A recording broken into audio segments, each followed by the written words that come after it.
cahayaan banget mantap kanyahoan 40 peting teu lepas tahajud bari ikhlas kadele sinarna wehey nyana hideung cicing dinu poek mal kadele ge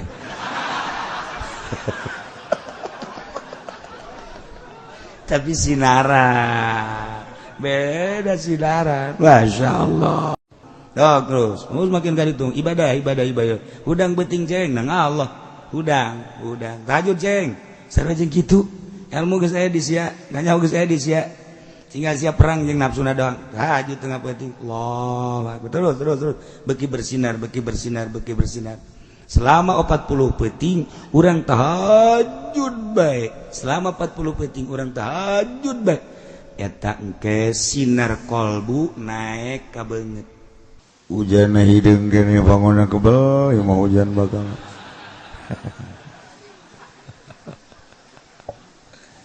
Kiai cenah atuh doaan bae pan ku Yai sok didoana ju sok eureun. Kamari sia istisqo.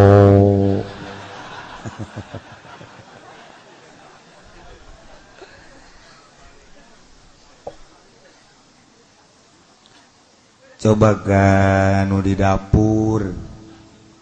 mawa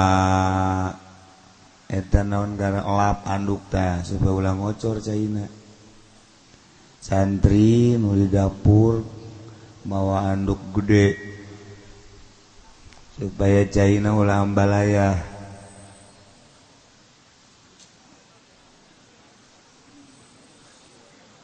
Nu di dapur saha bae mawa anduk nu gede supaya caina ulah ambalaya.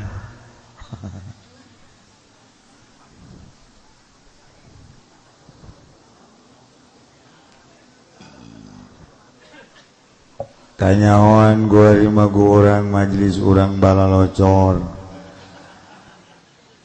kula insyaallah aya rencana dek ngabangun majelis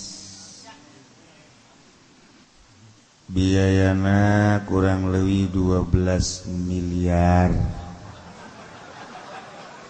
siapa ini maksudnya ngabantuan can naon can geus wah serius ya mah serius lantaran geus ngimpi kos ngabangun masjid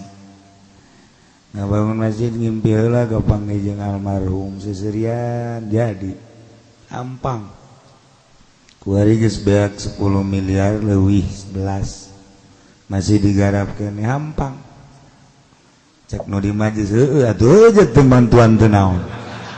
pasti hampang. Tapi aya unggal Jumat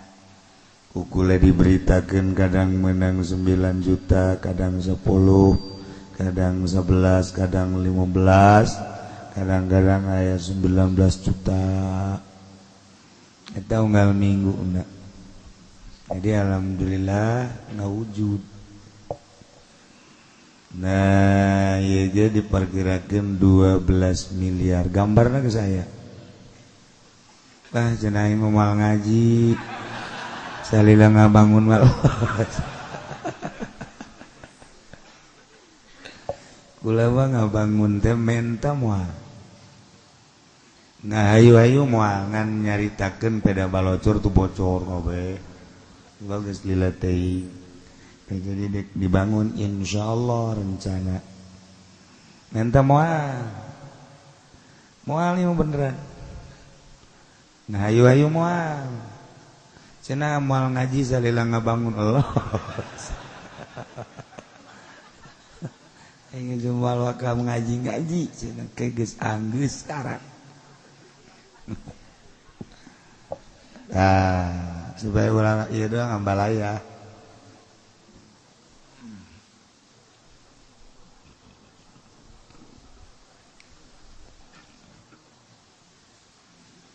Jadi lamun 12 miliar aya nu sugih 12 bae. Saurang 1 miliar anggeus. Cak nu sugih geus mulai kuari moal ngaji. ngomong gitu majaknya nu ngarasa sugih pasti moal ngaji dina ngajina jauh di itu di mobil bae yang ngajina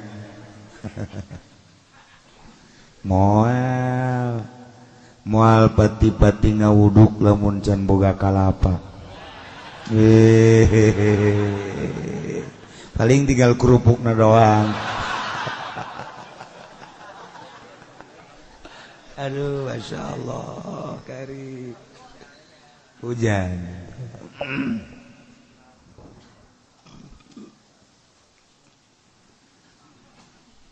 Umat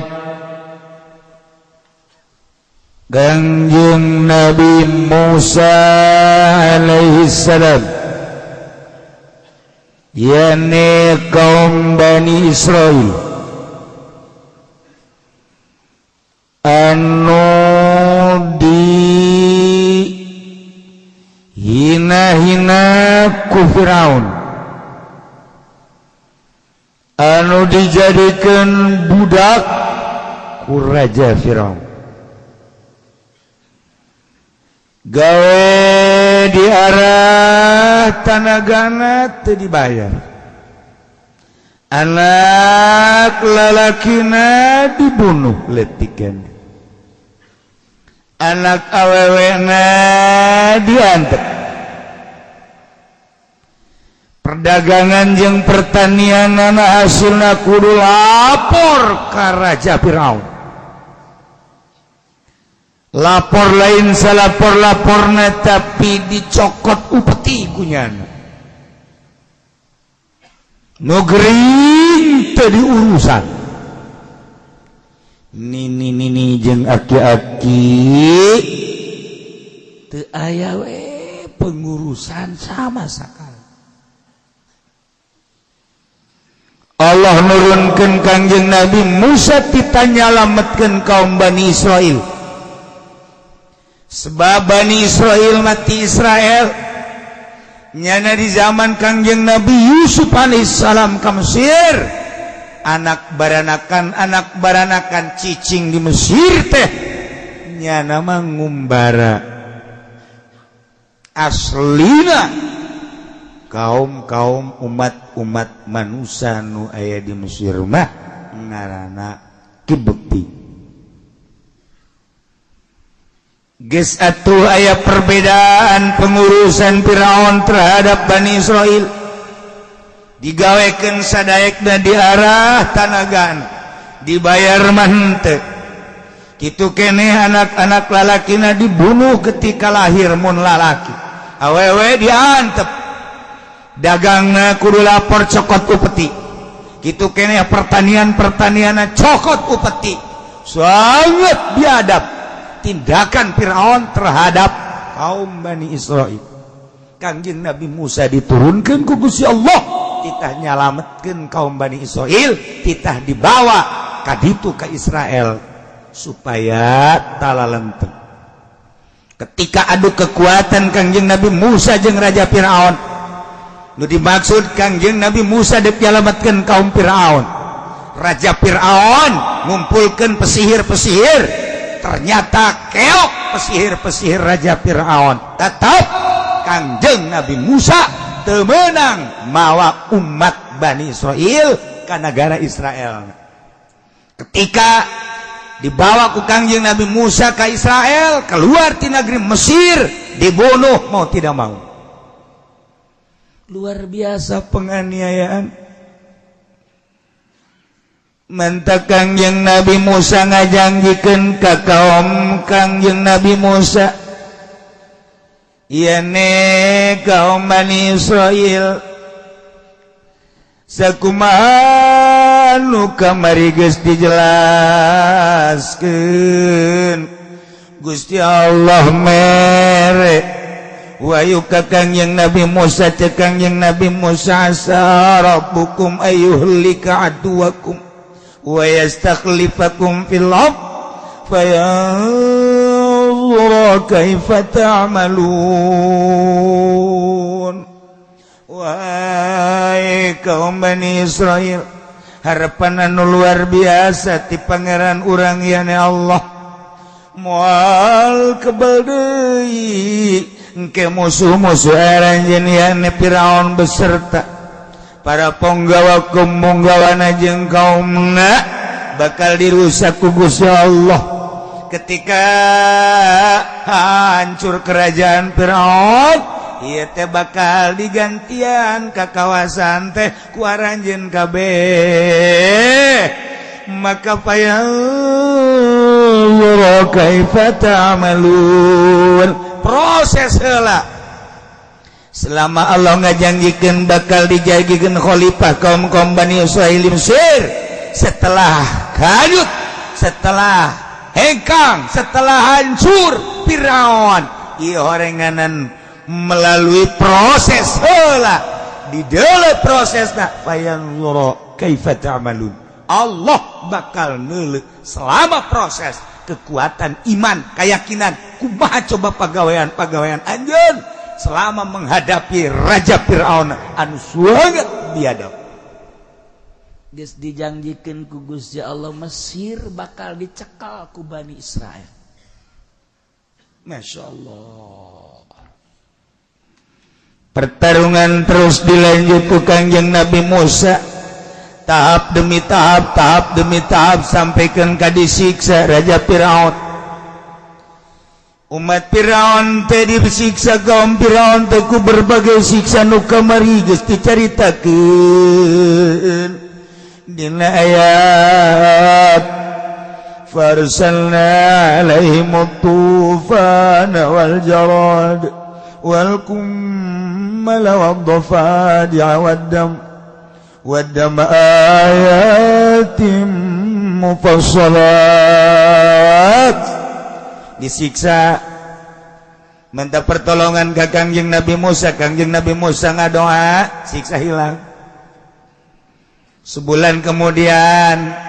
ditunggu sakuma perjanjian anak bakal iman ternyata beki kancolah turun dari siksa tekuat yana disiksa datang deui ka Kangjeng Nabi Musa ngadoa deui ka Gusti Allah leungit deui siksa tungguan deui perjanjian anu bakal iman da sabulan ternyata lain iman beuki kancolah turun deui siksa 5 kali kitu bae terakhir tetep bae buah kawarahna deui nu mentak diabadikeun dina Al-Qur'an ayat tinggal ayat orenganan kaumna ara digunga di gunung-gunung pastakbaru wa kanu qauman mujrimin sararombong adiguna gede hulu sakitu geus dijelaskeun ge doa Kangjeng Nabi Musa ayat anu sakitu jelasna lain iman endan nyangka Kangjeng Nabi Musa teh pesir anu luar biasa ternyata horeng geus dijelaskeun ku Gusti Allah kaayaanna qauman mujrimin kaum manusia sangat biadab sangat berdosa terpercaya pangeran teh Allah terpercaya bahwa Kangjeng Nabi Musa teh Rasulullah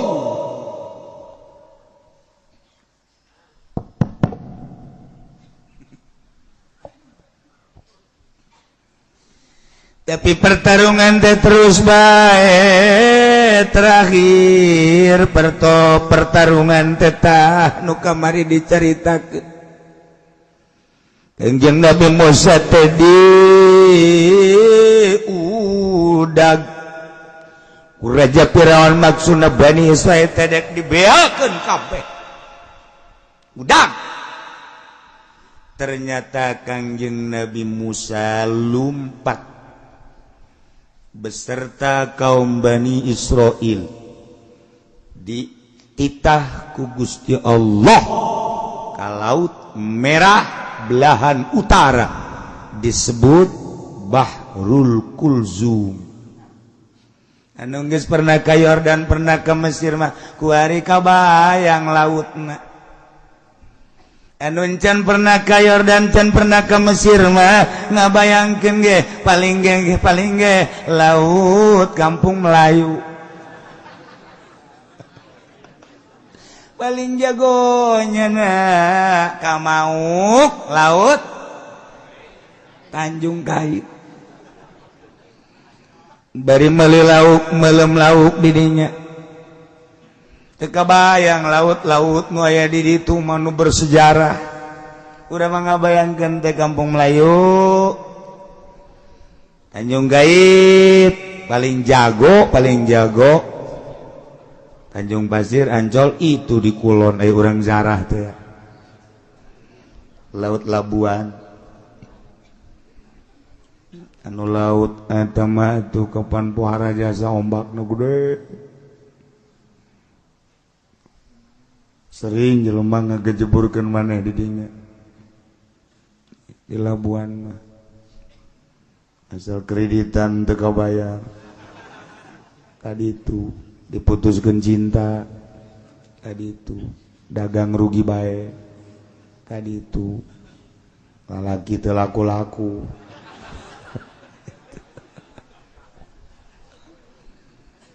lamun urang geus ka Yordan kamari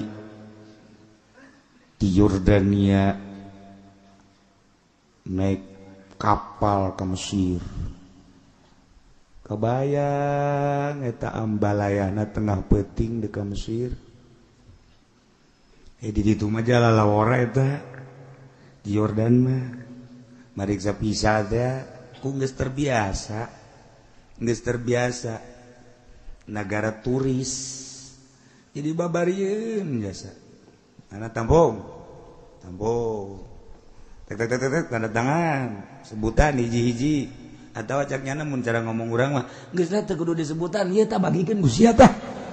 geus bagikeun we peuting-peuting teh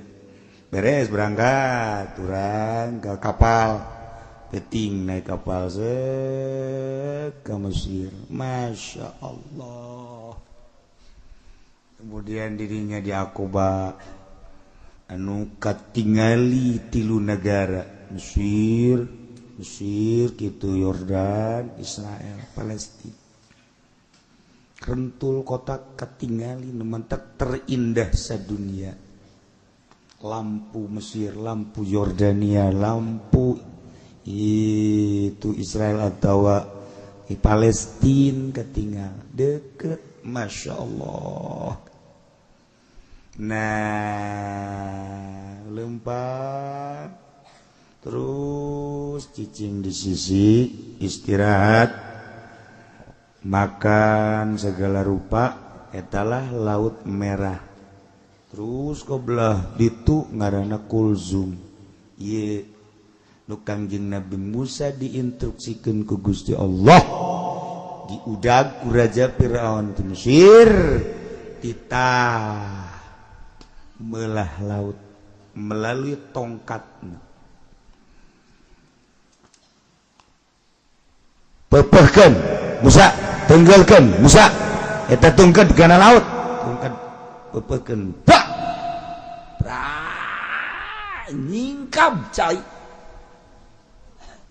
nyingkap cai lain lalagan handap bisa pakai jalan nu mantak bisa pakai jalan teh teas rata luar biasa berangkat kabeh nyebrang di Laut Kulzum Masya Allah karim kakawasan Gusti Allah padahal mah atuh teu kudu make tongkat ge bisa bae Gusti Allah mah tapi selalu make sabab mendak nu ngaji poe Minggu ku hari nu kolot besi aya nu mawa tungked coba laut jauh ku hari mah kahujan jamal mempan maningan ge coba bae besi aya nini coba hajar tak ku tungkad eta asana sakaligus ceger ngagoler itu nini mah teu kudu make tungked taye sejarah anu luar biasa Kangjeng Nabi Musa nyebrang diudag ku Raja Firaun ingat cak Raja Firaun jaya mah laut kok aya jalan ka Jajaden teu harti aing mah teu harti cak Raja Firaun japan Firaun teh pinter atuh pangeran jaing tengin jalan kok aya jalan balik deui dek balik deui Jibril jeung Mikail naik kuda blak malaikat Jibril nyana teh jadi kuda bikang sedangkan kuda nu ditumpakan ku Raja Firaun kuda jaluk sander eta malaikat Jibril dihareupeun kuda Firaun lantaran kuda Firaun ieu teh geus dibengkolkeun ku Firaun lesna cak cak cak har geus dihar kuda kuari geus nyahoan har belok siap siap artinya har belok cak geran eta bahasa kuda eta nya lagi ngarti eta ku bahasa eta mah coba lamun ku urang di kieu-kieu hei kuda megol teu ngarieun lain bahasanya tapi har jauh nah begitu dek mengkol kuda jeung malaikat Jibril alaihissalam eta deui hebatnya sama malaikat Jibril buntutna ngacung aduh aya bae ngaju bobogaana di kitu-kitu sia nu di luar teh nyaho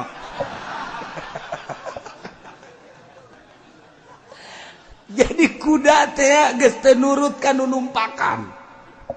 kuduna mah kan nurut ka nu numpakan diherkeun teh biluk ieu mah teu kuda teh nyongsrong neuleuh bobogaan kuda nu hareup lantaran cak jana meureun lain deui bae ku model jadi kuda Firaun ngudag lain ngudagna naon ngudag eta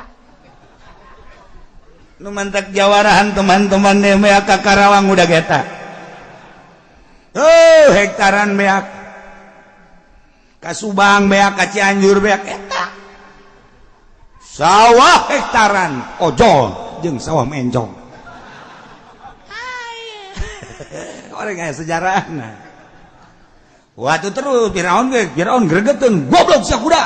tolol sia kuda ku aing dihar enahan ka dieu bae maju caknya itu saha deui dihareup tolol jasa terus bae kuda kikian atuh malaikat Jibril jago jasa tuh ngagodana kuda nutukeun datang ke tengah laut berat laut nutuk deui beak wabeh Raja Firaun Patihaman ponggawa-ponggawan beserta bualat-bualat tentara kaum-kaum nu milu beak wabeh leg-leg kucai selesai Raja Firaun beserta kaum sangat biadab galkan yang Nabi Musa alaihissalam kuari geus aya di daratan Yordania belahan utara kangjeng Nabi Musa dibere wahyu ku Gusti Allah Musa umat anjeun kaum Bani Israil teh kuari salametkeun Nde kumaha bae kahayang maranehanana tuturkeun ngan kaulan wagungkan parantos janji sakumaha perjanjian nu kamari asabukum ayulika duwakum wa yastakhlifakum fil ardh engke bakal dirusak dihancurkeun musuh aranjeun yana Firaun setelah selesai kerajaan Firaun tahta kekuasaan geus bakal digantian ku aranjeun kabeh di muka bumi nah Musa saatna ayeuna umat anjeun teh bakal ngagantian kerajaan di Mesir Masya Allah jadi kuarima kerajaan Firaun teh bakal dialihkeun ka kawasanana nu tadina Firaun beserta kaum Qibti kuarima bakal dicekelna ku kaum Bani Israel sebab Firaunna Hamana tentara-tentaran ludes kabeh tinggal kaum-kaum nanu nyesa nu teu milu ngudag Kangjeng Nabi Musa alaihi Masya Allah pohara amat mentak Kangjeng Gusti Allah mah di mana janji teh jamual jalur lain cara urang lain cara calon nu geus terkenal bonen ditagih rebo, ditagih di ke Senen, tagih di rebo, ke ditagih di Senen jadi bonen. Terkenal di Cibadak aya gang bonen. Gusti Allah ngajanjikeun melalui lisan Kanjeng Nabi Musa bakal hancur Firaun digantian selama eta horeng make proses penuh dengan kasabaran. Lamun ku urang ditaliti kahirupan sapope urang kitu urang dijanjikeun bakal sugih maka proses dijanjikeun bakal jadi kiai maka proses dijanjikeun bakal jadi wali maka proses eueuh nu ujug-ujug jadi kiai eueuh nu ujug-ujug jadi wali eueuh nu ujug-ujug sugih tetep maka proses payanzuru kaifa ta'malun perjanjian Allah bakal dideuleu selama ngalestarikeun janji waktu perjanjian dideuleu heula proses-proses kitu bae terus ngan urang mah nu nerangkeun kahiji nomor kadua mata hate urang na poek nomor katiluna urangna kagoda pilkada pilgub pilpres kagoda kuno kitu sebenarnya mah atuh sakabehna rasul ge mukalamah jeung Gusti Allah melalui wahyu-wahyuna Kangjeng Nabi Musa digerokeun ku Gusti Allah kita mukalamah jeung Gusti Allah emang Kangjeng Nabi Musa digerokeun ku Allah cara urang Musa ka dieu lain kitu teh urang kendal Musa ka dieu ge. Orang kendal, orang putat. Itu, orang Cilongok mah teu tegep. Cilongok mah hebat. Musa ka dieu. Cilongok. Tapi lamun orang kendal mah, Musa ka dieu ge. Tilu nu ngaralen gelam, kendal, ketos, eta sarua ketos jeung putat. Eta kos kali itu ngomong namun gelam make jiji naon tak naon make jiji baju eta gelam eta ji janto eta kos gituan eta di gelam mah janto mal bisa sia lamun can orang ka gelam mah je emang kumaha gitu eta kos kitu ge eta lengkong ngaranna lengkong eta ji janto asal kos gitu bae di mana bae gelam. Henteu ja. Ketos. Ieu tuh kulo nyawa, sebenarnya tetangga. Hendak nyana asup ka Cilongok mah arisineun. Sebab di Cilongok mah beuh hebat.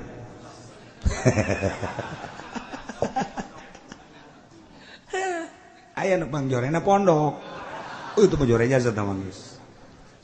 Teh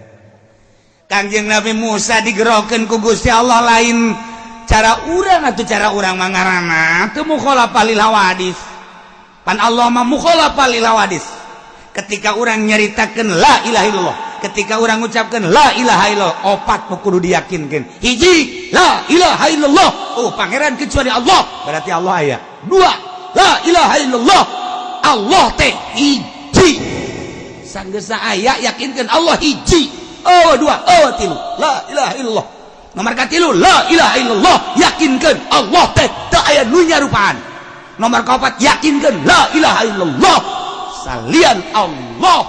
menang Allah gitu wae.